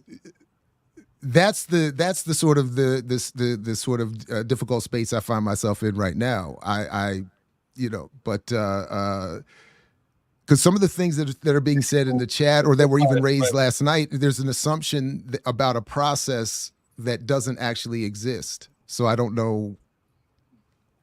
Yeah, I'm saying, so this is not me being a tongue in cheek. Do you want to discuss this, or do you not want to have this conversation? Again, I'm not trying to be an asshole. No, I want to have the conversation. I want to have all the conversations. But again, I mean right now, or do we right have to talk about well, this? can we have a general conversation? Because I'm curious about what you think about actually that actual contradiction between being a media, because that doesn't require talking about the internal stuff, right?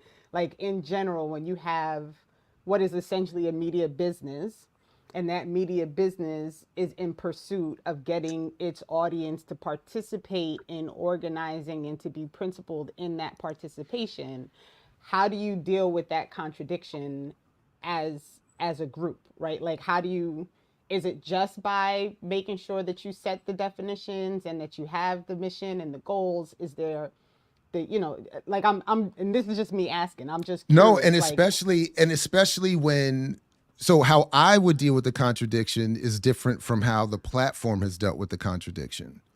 So and how the platform has dealt with the contradiction is not determined by me or any one individual. So the way I attempted to deal with it, where I would prefer to deal with it, is by instituting the revenue sharing, the collective use of funds raised on the channel, the reduction of individual payouts, and so on and so forth. That was that was Jared's proposed. Yeah, I guess again, I don't. But I'm not. I'm sorry. I kind of have to cut in because I don't want to. Mm-hmm. We have to talk about it at some point. But yeah, I guess I'm not. Our goal isn't to put people in a bind here. So that is. But I think what you're saying, Dr. Ball, speaks to part of why we had to do it, because it sounds like there's so much internal discord, honestly, that we were never going to have this conversation. That's just my feelings on it. Oh, I don't agree with that though. I think if you would come to please let me continue. Like, oh, my bad. Oh, my bad. I'm just saying I don't think, again, you can respond after I'm done, but I don't think we were going to have that conversation. I think we don't. Part of it is there isn't transparency about these decisions, so we don't know what to do. Like, we don't have there's not an infrastructure about how to handle these things. So a lot of, like we said last night, the channel has become, with many people, just kind of making it up, whatever you believe it is. And that leads to a lot of contradictions. You could run the whole list of that's just going to lead to contradictions because there's not clarity on things. So I'm saying from our vantage point, we did not believe this conversation was going to get had.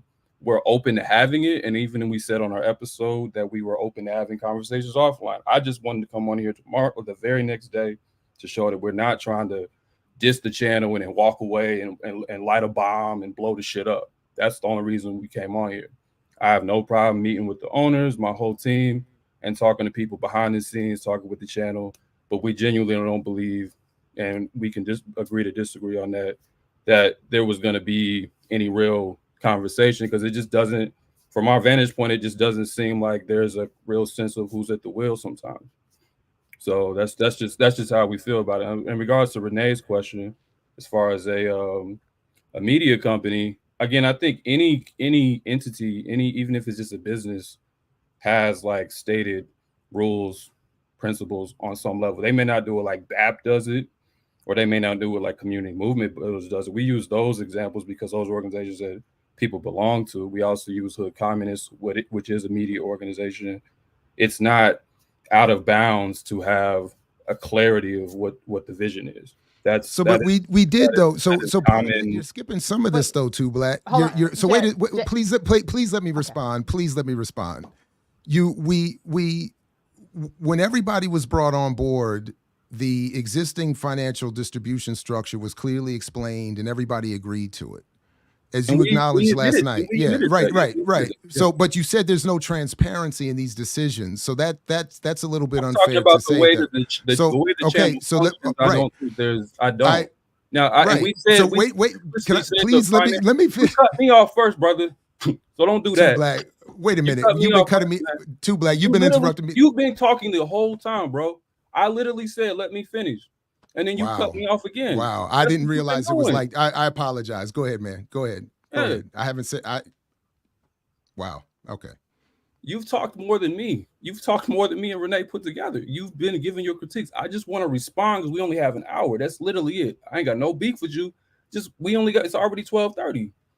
Like, we got to get to some point here, man. That's all I'm saying. That's literally it. I'm not trying to cause confrontation. I'm just saying, like, we have to be able to talk back and forth. All right. So I'm just saying, like, our issue was the overall way that the channel is run, not one specific thing. And we acknowledge that finances are the most explicit thing. And we said these things are in retrospect. These are things that we understand, that we've even came to see over time. We're not saying that we walked into it and it was some kind of like, a heist or somebody's trying to rob us, or we went out of our way to say that. We don't believe that's the problem. We think it's just a structural problem of how things are set up.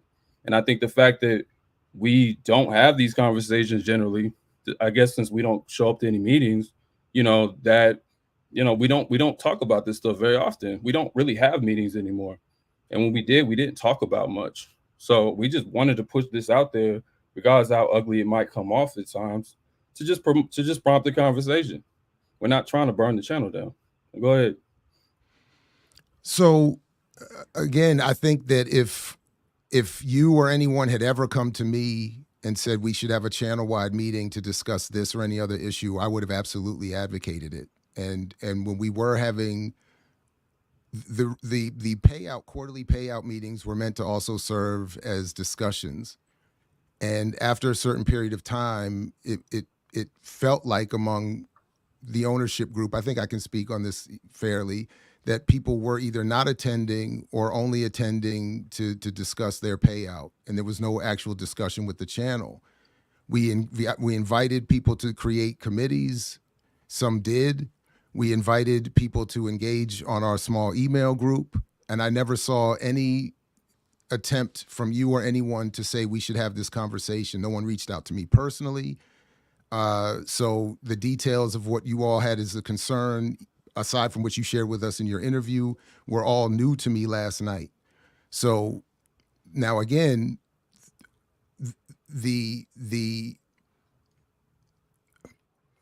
I can only respond in a certain way, I feel, in this moment, because it is not me running this on my own. There are others involved. There are other decisions that have been made or influenced by others who are not here to speak on it.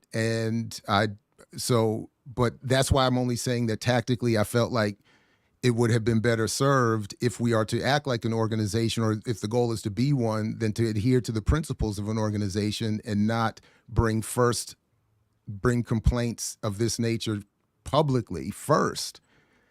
But only if, again, primarily, again, not so much because I'm worried about what's coming out. In fact, I want more to come out. But because tactically, I in this moment am unable to respond with any more explanation or detail. So that's it. Yeah, I guess I'm genuinely confused. You asked us for this publicly. We actually weren't going to run it for other reasons, and we chose to run it, and you asked us to run it. So I'm just a little confused Just because I didn't know it's again, just because I mean, I guess once I saw the specifics of the critique, I'm just saying that with these specific critiques, tactically, I think it would have been better served. But otherwise, I don't know how you can do a critique of the channel that doesn't get to some way that things are ran behind the scenes. I don't think that's not a critique. No, I hear you. Unless I did what a lot of people want us to do, and I think we saved a lot by not doing it. If we would have got on and bashed individuals, you know, and went in on people, the way people talk about stuff on shows, and you know, and critiqued, you know, your content, which I don't have much problems with it. But I'm saying if we would have done that, then maybe. But I don't think that's a critique of the channel. That would have been a critique of this host sucks. I like this host. So I'm saying there's no way to do a critique of the channel that doesn't get into how it's ran. Otherwise, it's not a critique. So that's why I'm saying I'm confused, because I don't understand being encouraged to do it, but then feeling a little attacked because we did it and saying that wait. How I didn't mean for you to feel attacked. Yeah, I'm saying I'm being talked over. I'm being, you know, I'm being I honestly didn't see it that way. I felt it was the other way. You're saying we're not following principle when there really aren't any principles. You're saying we're not following principle. No, I thought I was clear. No, that's not what you asked me to do the critique. So I'm saying it's literally just confusing, bro. I don't know. Wait. First, let's clarify. That's why I said, do you want to have this conversation offline? Because maybe it literally is better to do that. Because I don't want it to turn into a drama show here, which I feel like it's already headed there. I don't know why you feel that way. I didn't mean for you to feel that way. And if anything, so much of your critique last night was centered on me, and I thought inappropriately that I feel like I've worked around this feeling of being personally attacked. So I'm not attacking you.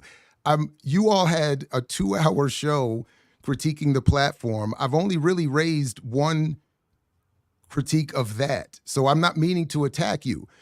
But let me clarify something, just so people are clear.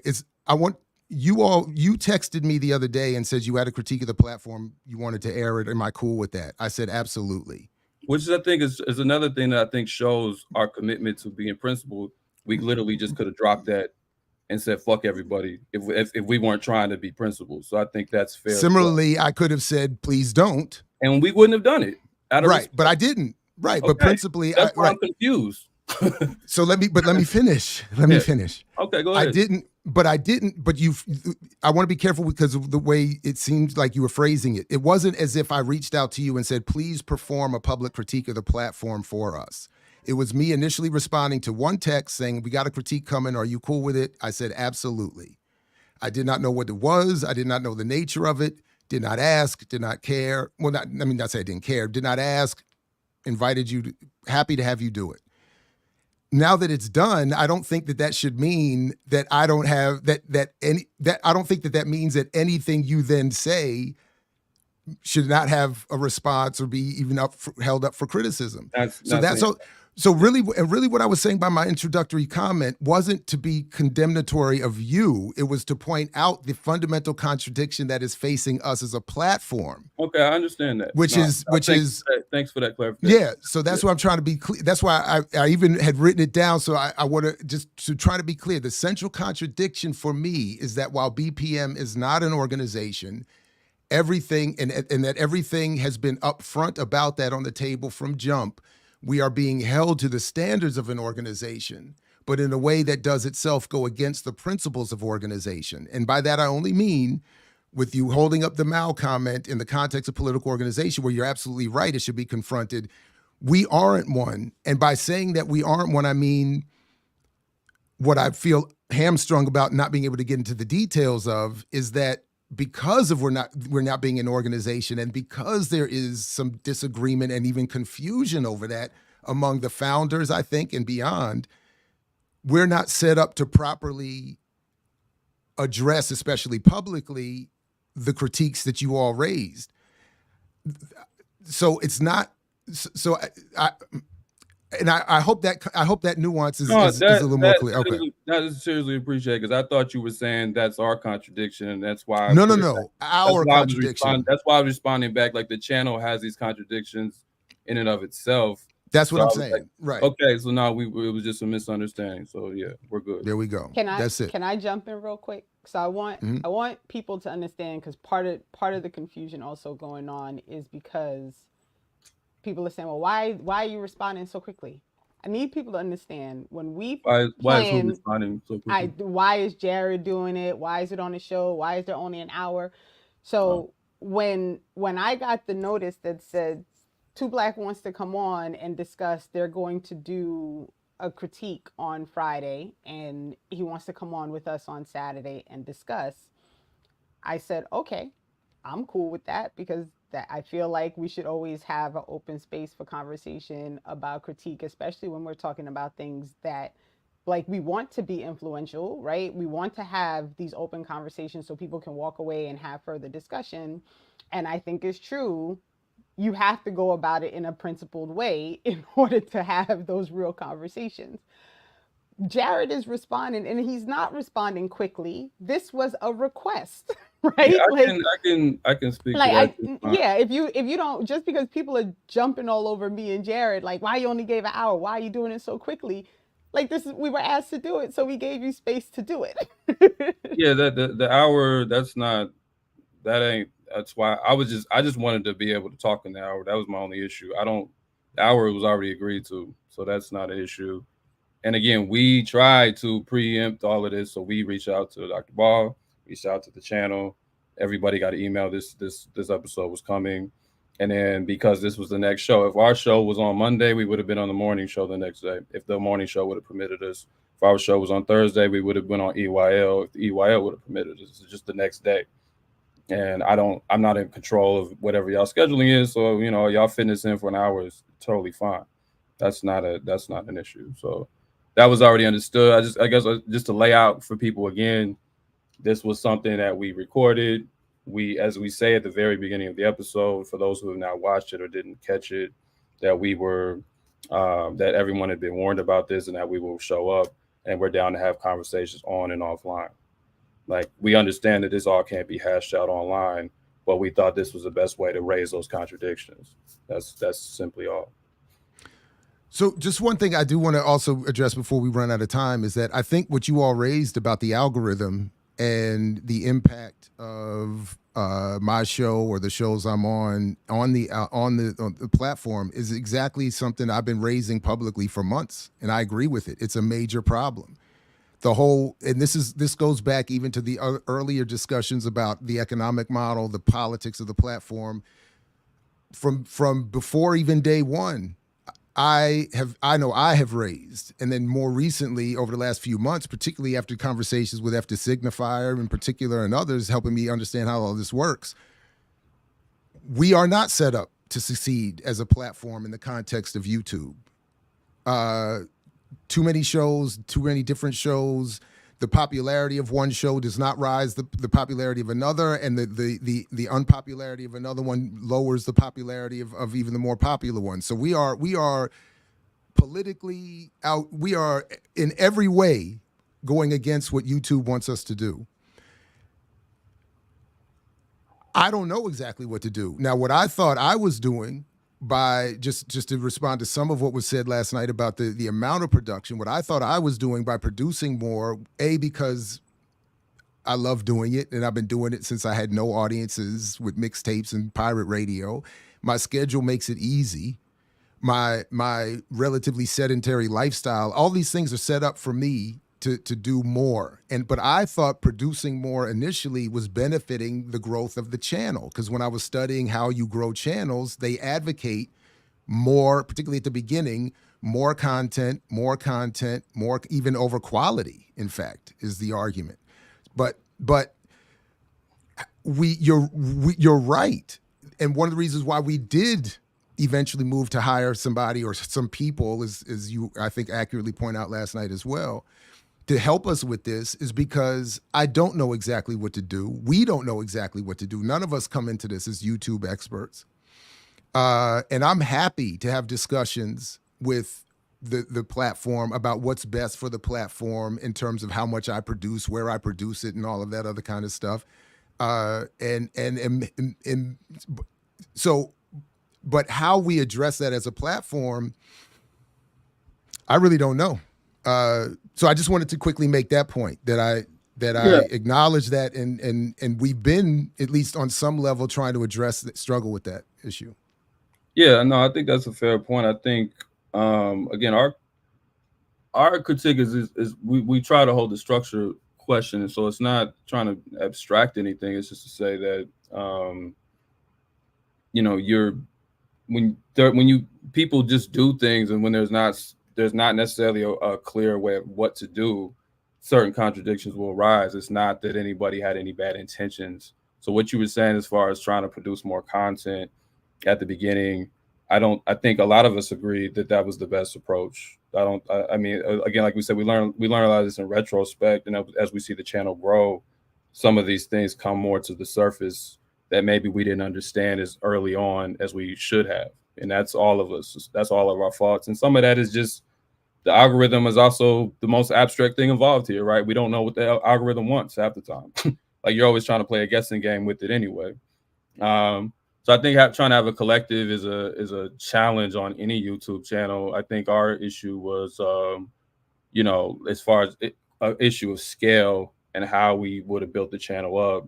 And we use that analogy of the skateboard and the bicycle and the motorcycle and stuff like that. I think that would have been it would have been easier to make adjustments had we traversed on that road, versus it feels like now there's parts that are oversaturated within the channel. So now we have to figure out how to make that pivot. And again, we don't have all the answers to that. We were just trying to raise some of those issues. But I think that because there is since it is a collective channel, when there is one person, like I said, it could have been anyone that puts out a lot of content, that algorithm does bump a lot of that content, the other content down, and that content may not necessarily get the same amount of attention regardless of its quality. And we also are trying to figure out a question of, as a channel, yes, we need the revenue, yes, we need the views, but we also try to hold ourselves obviously to a standard of what we talk about in our analysis, and figuring that out between how much are we going to indulge in what's trending versus, you know, the things that maybe we hold more close to our heart. Like, those aren't easy questions. And you know, so we're not trying to say everybody sucks. That was never the point. You know, it's just that these are just tough questions to figure out. And some of those questions, when you're trying to figure them out, do create problems. So that's what we were trying to label. I don't know. I mean, there are different models. I know what I'm laying out, I'm not suggesting we do. I'm just saying there's stuff I've seen other people do. Like, there's a sports channel I follow called the Volume Sports. They started out, everybody was on their one YouTube page. And then after everybody grew to a certain, they don't have as many shows. I think they have like 8 shows. After everybody grew to a certain, with a certain following, then they gave everybody their own separate page, but it's still under the Volume Sports as a YouTube like network podcast network, excuse me. And they were actually able to, I don't know how they did it, but they were able to transfer the videos that were on the Volume page over to the new pages, and it still held all the views that it once had, all the comments, like everything. It's almost like they literally just moved it over. So say I had a video on BPM that did 10,000 views, they were able to transfer that with the comments, the likes, literally over to a new YouTube page to facilitate that. That's just one model. I'm not saying we do that. There's consolidating stuff. There's reallocating the budget maybe to other things beyond just shows. Maybe some people need cameras. Maybe some people need more producers. Maybe we don't. Maybe time slots get filled differently. You know, these are just different ways that we can navigate. Again, there's those things that need to be discussed, but I think we just would have to build an infrastructure that's dedicated specifically to infrastructure, specifically to logistics. And then that way people have more freedom to just focus on their shows, and they're not necessarily burdened with all these other challenges. I mean, that makes sense to me. I appreciate people with like, Renee, moderate. I don't like jumping in when people are trying to get to an understanding. That's why I let y'all do you. We're and good. You got there, right? You didn't need me to jump in. I'm saying that for the sake of the chat. So at this point, I'm curious at this point, to Black, like what would you like to see kind of moving forward? And then Jared, I want you to also to answer the same question. Like, what would you like to see moving forward in order to make sure that this doesn't get lost in the like, oh, there was this public thing and then, you know, this thing and then it never actually makes the move on the path towards organizing the channel in the space to be in what it needs to be in order for it to be successful and useful to the audience. Like, what do you think? I mean, outside of like after you, now that you've had this conversation, I know you all laid out like hire the person or the people, like fix the structure, make sure you define things. I mean, I know you did that, but is there anything further now that you had this like quasi conversation? Is there anything further that you think should be a defined like next step? This is what I'd like to see happen now.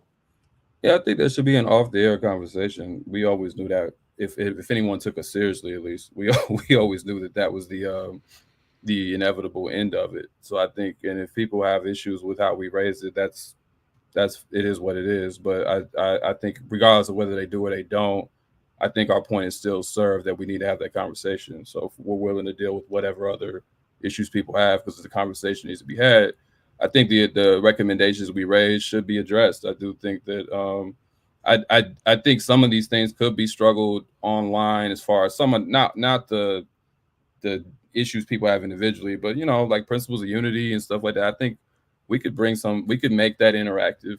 We can talk about that behind the scenes and then maybe share some of that online, because those are going to be public facing things anyway. Like you don't hide your principles of unity, right? So or a redefined mission statement, those things. But I think, you know, like I think we talked about having an ad hoc committee. I think that would be helpful. You know, I think that, you know, even if there's a meeting with a smaller group of people that then leads to a bigger group, because I don't know how much, it's not always effective when you put everybody in the room and ask everybody for their opinion. It just might be, you know, all over the place. It might be a comment section or something, you know what I'm saying? So definitely want to, you know, maybe figure out like what's the ways to streamline it. Maybe there's a smaller convo, bigger convo. I mean, it depends on what people, I don't know. Everybody doesn't share the same exact politics, which is, we weren't saying everyone needed to, but we just have to arrive at some kind of unified position. So I think there needs to be conversation offline. I think it should be collective. Like I said, with the particular job, I don't believe that, like if I would have gotten it, actually one of my plans was to give away some of that money to other people, because I actually didn't think it was going to be sufficient to run all of the different things that needed to be done. You know, so I think that, you know, we can consider even how much money comes in, and maybe more money needs to go towards these things. I don't know. I mean, most of the shows or people aren't paid out much anyway, so maybe we just throw that money back to the channel. You know, it depends. Again, we can debate all of that different stuff, but I'm just saying there needs to be some conversation, obviously offline, that clarifies where we stand, and we're completely down to do that. You know. Yeah, I agree. I think that, I mean, that was, just pull it back up. I fully encourage a platform-wide meeting. I think that it should involve the people who participate in the platform, at least initially, or at least they should be there. And it should be either on camera, and everybody be actually on camera, or in person. And I think that, because I mentioned it at the beginning, but despite your appearance here, but you mentioned that you would be willing to go throughout the platform and talk on other people's shows if they wanted. I just, again, tactically don't think that's the most effective way. I think everybody needs to be at the table, so to speak, virtually or otherwise. But other than that, I agree. I think that, and again, I just want to be clear. I know we got clear, but to some in the chat, that my only point was that tactically with these particular sets of issues, I think that they do need to be addressed privately, because at least initially, or at least with all of the principles involved publicly, because yeah, I would love to have that happen. So again, I thank you all for doing it. I appreciate the criticism and you coming on here to talk about it. And we just have to keep working our way through it. And I look forward to doing that. Yeah, definitely. Yeah, we're down. You know, we're all down to come on. Again, the offer to come on the shows is just a matter of just showing that we were open to have the conversation. If people don't feel, people want to email or clarify behind the scenes, they don't feel that that's the best plan of action, then we'll step down. Again, we've we've been more of an ask for permission and ask for forgiveness show. So we did clarify what we were going to do first. We didn't do it and then tell everybody to, get over it. So I think that should demonstrate that our goal isn't to just go willy-nilly. So if people feel that, that there's a better way of doing it, that we're open to hearing it, but that's better than, there's just not being much conversation at all, which I think is pretty much where things were prior. So. Look, sometimes you just gotta force the conversation. I am not opposed to that, speaking as a person who is steadily getting in trouble at my job. So I get it and I appreciate it. And I think, I think it's probably gonna have to be a dual online, in private, and there's a lot that's gonna have to happen in order to make sure that everybody feels like it's moving in a direction that makes the most sense. And you're right, is no change can ever happen without asking the question. Like if nobody says it out loud, then it's kind of difficult to know that people are asking for change if nobody asks. So I appreciate it. I'll just be happy that Saturday was the next day and it worked out this way. It worked out this way because, I'm good. I'm good with that. I'm okay with it. Should we read these starred things before we have like a minute left and Sure. we have new folks and starred stuff? So we got Derek, welcome as a new member. Thank you for joining. Sazi, welcome to you as well. Lawyer Brarian with Renee loving the illustrated thumbnail. Thank you very much. Ndugu Kamal, thank you as well. The idea that exiting electoral politics is a solution to left-wing politics makes no sense when it is the current dominant form of politics. Okay, thank you for the super chat. Raj Singh, thank you as well. It sounds like a Zoom meeting needs to be had with a trusted third-party facilitator. Perhaps. Thank you for the suggestion of the super chat.